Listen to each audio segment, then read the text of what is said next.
Hey everybody, Sue Talks. How are you? I was thinking about red flags. Um, hmm.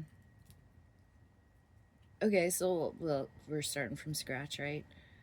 So Sue in the early aughts, looking for a mate. Red flags for me for a long time were like, are your parents, is your mom alive?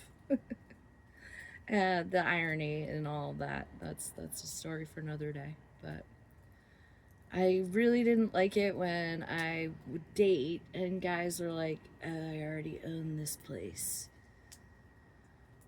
Because I felt like, oh, then I'll never be able to start fresh, with somebody. And I do believe that, like, multiple properties and having passive income is a smart move if you can, you know. But I also see the benefits of just renting and not having to worry about things, but then you're subject to rent increases, and it's just such a shady market. Everything's a scam. All right, so looking for somebody. It is definitely what you like. Liking the same things is a huge help. Um, but it does now here. Okay, I'm old. I'm a fucking old lady now. Um, Finding somebody that has their own shit, their own kit, their own wants, needs, desires, hobbies, skills. I hate to be the project manager of dating, but you don't want to be with somebody that can't do shit. Uh, Andy always used to say, Suze, if you don't like something or you see something that's not what up to your standards, just try to fix it before you complain about it. And it just sort of becomes this, a little. It's such a sage. It's just a sage piece of wisdom. So instead of being the woman that's like, I made a list for all the things I need you to do, or I made a list of in my head of all the things I'm going to be annoyed with you about.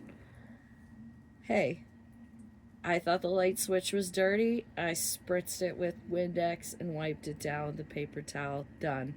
I didn't have to say a thing, right? It's just done.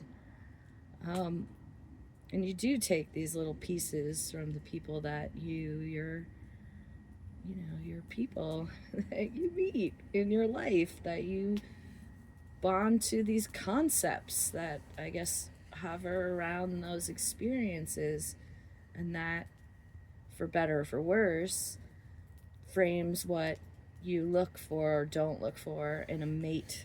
Oh, I gotta move this. I don't want it to get burned. Tisk tisk. Thank you, Alex. It's still gonna go somewhere. Yeah, you remember those little things that become who you are. So it's like, oh, they had a pet.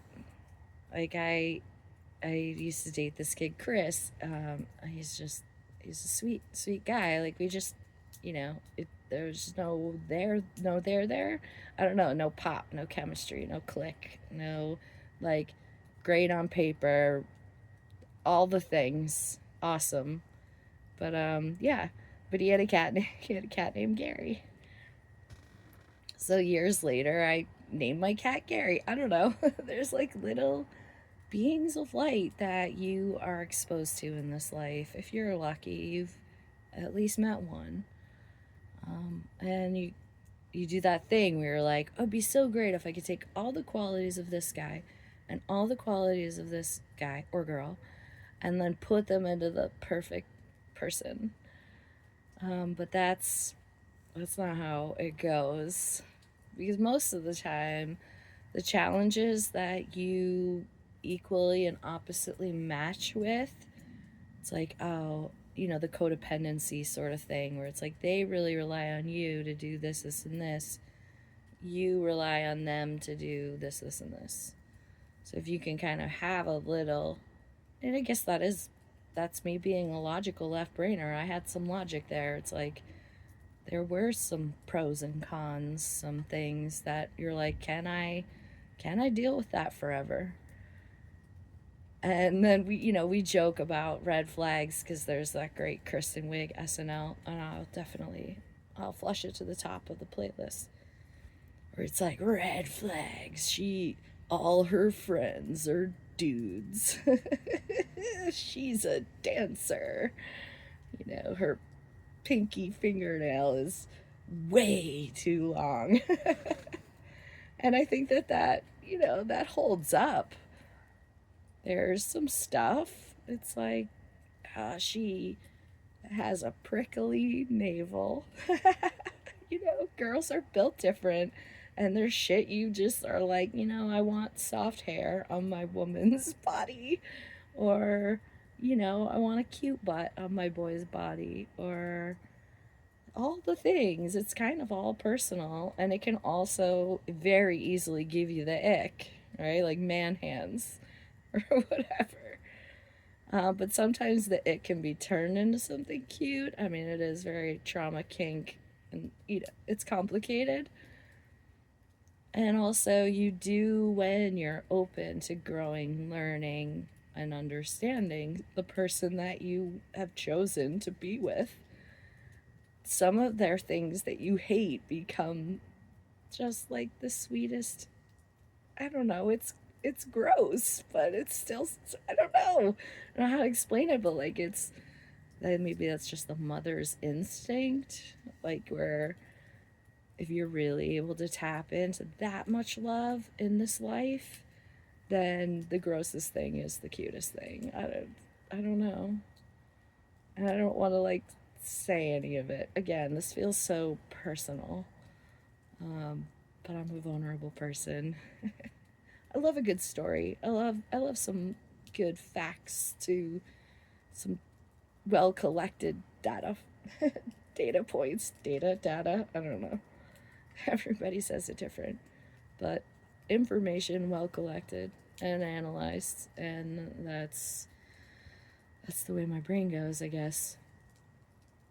It's not necessarily something that most of your friends are they're not equipped to chime in, especially if you haven't honed in yourself. It's like it has nothing to do with your friends, it has nothing to do with your parents, it has nothing to do with your siblings or cousins or neighbors.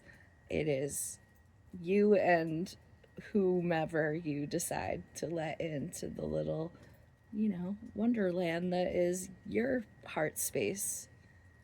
And if you can tap into it like Peter Pan and the Lost Boys, then you can do what I do for a living, which is connect with little souls and help them be better at stupid things that society forces them to do, like multiplication facts.